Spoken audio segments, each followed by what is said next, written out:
Aubrey. How are you? I'm great, Michelle. How are you? I'm doing well. Guys, Aubrey and I are having the chance to record together. Lindsay will be back soon. But yeah, I'm excited for today. But Aubrey, I have a question for you. I'm really curious about this. Let's hear it. Are you a good ice skater? I am not a good ice skater. I've only been a couple times. Once was at Rockefeller Center when I lived in New York, which was really fun. I've been there too. But I fell a lot. I have rollerbladed enough that I can stay up most of the time, but for sure I eat it a few times. What about you? Are you a good ice skater, Michelle? No, it's funny when I'm skating, what happens is let's say I do start to get into it and I haven't fallen in a little bit. I have this feeling of now that I haven't fallen in so long, I need to go to the wall because I will fall unless I take a break. Like it's inevitable. You feel it coming. Yeah. I'm like, I might as well just like go to the wall because things are going too well. No, but in any case, I'm not a good ice skater. But Dan is a very good ice skater, totally randomly. That was our second date at Rockefeller Center. Did he to play go hockey? ice skating. There's a lot of like kids that play hockey. No. Interesting. No hockey. He just like he can skate. He can do like the kind of the backwards skating. Like he's very smooth on skates, and I don't know why. Did he go to like the? Did he roller skate or rollerblade a lot as a kid? I feel like that. I think he did do some. I think he did do some of that. That makes sense. Yeah. Funny. So randomly, he's very good at it, but I am not so good. And I don't like to be cold, so I'm like that too. Just like yeah. Yeah.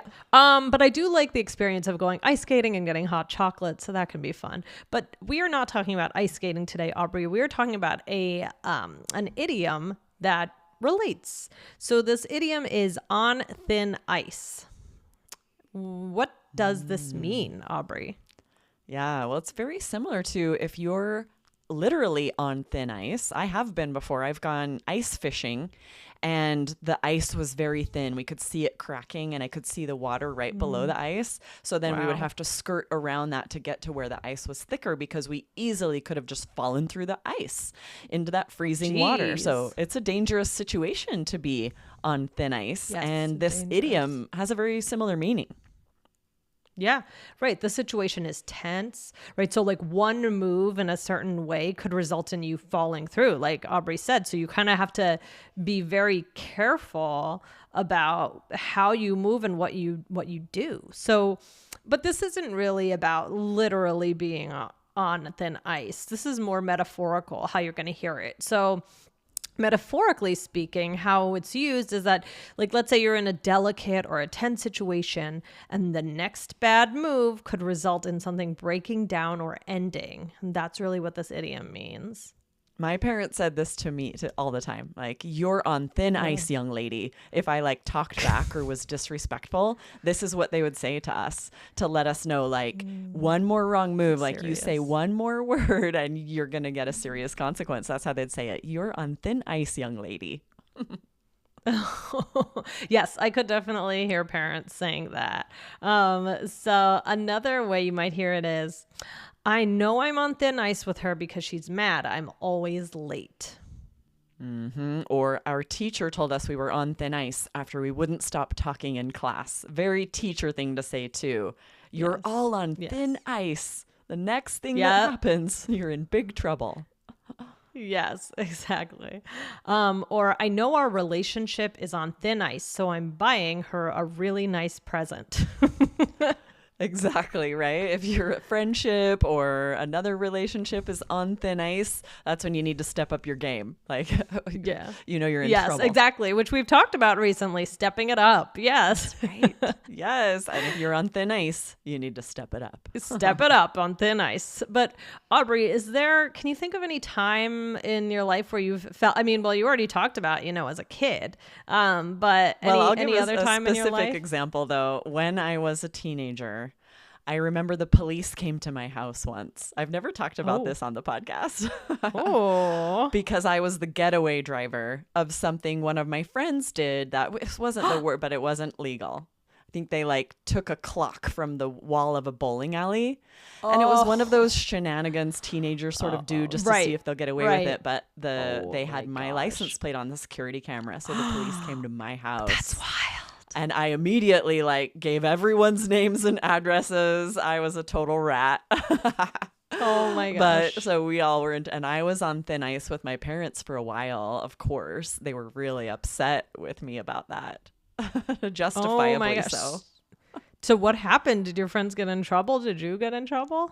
Did you get indicted? Because I hadn't actually stolen anything. I don't remember anything worse happening, but they did go to the actual friend who had taken the clock. She had to return it. And I can't remember if she had to pay. I don't think the business pressed charges, luckily for her, because they could have. She stole it, right? But she returned it, and I don't think it went further than that, but it certainly could have. It was a very dumb thing to do. It's crazy thinking back to your childhood when you're really young. Like, whose idea was that? Who thought that was a good idea? Right. Oh my. Wait, how old were you? Probably 16, maybe 17. Yeah. Driving my parents' car. Their Oldsmobile was the getaway car. It's really funny. That's pretty funny. All right, guys, we're going to talk about other expressions that are similar to this after we get back. All right, guys, we're going to get to a few more expressions here today. Now that we're learning about Aubrey and her criminal past. But before we get into these, we also wanted to remind you guys to hit the follow button wherever you're listening to All Ears English so you never miss anything from us. All right. So the next expression is in hot water. Another one where it's not a literal expression. You're not actually sitting in hot water. But yeah, this one basically means you're in trouble. I was in hot water with my mom, but she got over it when I planned her surprise party. Yeah, very similar to it's interesting how on thin ice is more like if you do something else wrong, you'll be in hot water means you're already in trouble. It's true. Like Yes, you're on good thin distinction. ice. If you do one more thing, then you'll be in hot water. Right. And which is weird because if you're on thin ice and then you fall in, it's going to be cold water. That's true. That's weird. It should be now you're in cold water, but it's not. We say in hot water. Oh, English is funny. So the next one is hanging by a thread. So this one I would say is closer to this on thin ice because it's also like, oh, you could fall off, right? So hanging by a thread. So this is my second time losing a book from her. So I'm hanging by a thread. I don't think she will let me borrow anything if I mess up again. Yes, so yeah, right? We talk about a reputation hanging by a thread. If someone has done something and now we don't trust them, just like this, you don't trust them to return a book, or maybe I'm going to give you one more chance, but you're hanging by a thread. And same thing. You could say, I'm going to give you one more chance, but you're on thin ice, right? Yes. So, and this is really interesting. These are so useful for connection because they are really honest, right? Yes. It shows a change needs to be made. But also it's interesting because it does bring a little bit of lightness to what can be a very serious situation, right? If my parents are really upset with me and they say something like, you will now have very serious consequences, instead to use an idiom and say you're in hot water or you're on thin ice is creating just a little bit more lightness so that it's not like you're not in trouble, but it's not so serious, right? If something really were that serious, exactly. If I were going to be arrested and go to jail, they wouldn't say, you're on thin ice, you're in hot water. They would use more serious terms. Right, exactly. And if you want to learn some more serious terms that you might hear if it's more formal in the courtroom, you should listen to our episode that we just did. That was 2545, Order in the Court, Legal Terms for Everyday Connection. Right. That's when you're getting serious. You're no longer on thin ice. You're being indicted. You're being convicted. Now it's getting serious. Yeah, exactly. You've fallen through the ice. Now you're in cold water or hot water or who knows what kind of water, but you're in water. Right, let's do a role play here. So Michelle and I are making a cake here for our friend's birthday. I'll start us out. I All am right. so glad we are doing this. I feel so bad because we forgot her birthday last year. I think we're in hot water. I don't think she's that mad, but it does feel a little like we're hanging by a thread. Definitely on thin ice. Ooh, these are perfect. We use them a lot this way. If a friend is mad at you about something, but it wasn't really serious, maybe you missed a birthday, right? It's something not quite that serious. That's when we would use these. You're on thin ice. You're in hot water. Someone's upset with you, but it's not extremely serious. So this is interesting because we do kind of draw that distinction here between in hot water and the other ones. So you said, I think we are in hot water. And so you're saying we're already in trouble. She's upset with us. Yeah. So, And but then you're I actually saying, said, "Oh, I don't think she's she's mad." that Right, mad. but it does feel like we're hanging by a thread. So you're kind of saying we're right on the precipice of her being really mad at us. We're hanging by a thread. So let's be careful not to do anything else wrong. Exactly. We're not in the hot water yet. And then you just said definitely on thin ice to agree with me. So you're just really echoing what I'm already saying.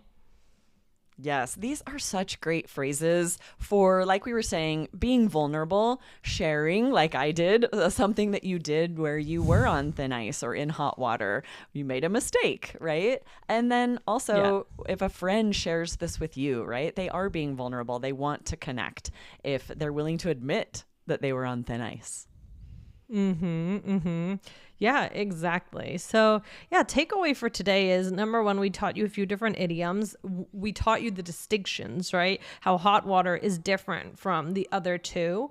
And just also how I thought it was interesting, Aubrey's point, how they're serious, but there is some sort of light tone to them as well. So it's kind of interesting, that line. Like, you're not quite using the serious courtroom terms. There's a little more to it, a little more like personality, almost a strange sarcastic humor in a way.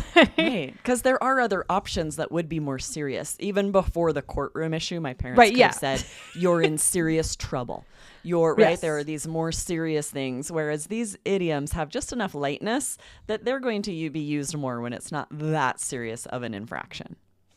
Exactly. All right, guys. Well, Aubrey, thank you so much for talking about this with me today. And maybe we should go ice skating together one time. That would be lovely. I'll have to come visit you where it's cold and we could easily find ice. Here in Arizona, not so much. Plenty of ice over here. Fake ice. Plenty of ice. Nice. All right, Aubrey, Awesome. have Thanks, a good Michelle. one. You too. Bye-bye. Bye.